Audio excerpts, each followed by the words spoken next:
lumină în sufletul meu. De atunci la tine mă gândesc mereu.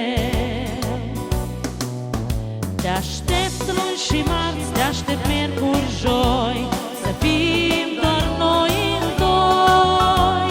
Și vineri aștept să apari în prag și sâmbătă cu drag.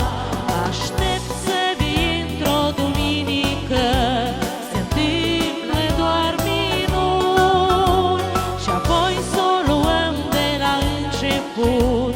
Te aștept de mult.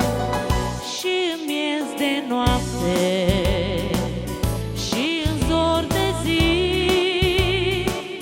dacă ai fi cu mine, nu te-aș părăsi. Început de viață, ești în calea mea. Am aflat cu tine ce e dragostea. Te aștept luni și marți, te aștept miercuri, joi, să fim doar noi în doi.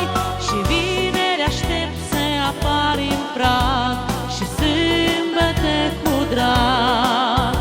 Aștept să vii într-o duminică, se întâmplă doar minuni, și apoi să o luăm de la început.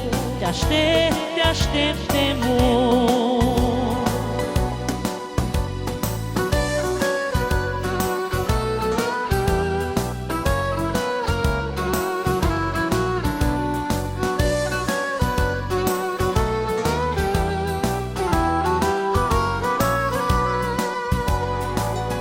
Visul meu de o viață, veșnicul ca tren, să schimbăm mesajul acestui refren.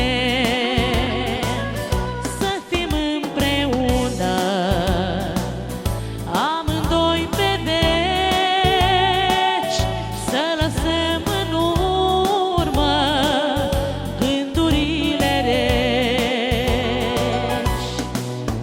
Să bem matinal la cafea de luni, iar marți să fim nebuni. În ievoci de vis să fugim în doi, să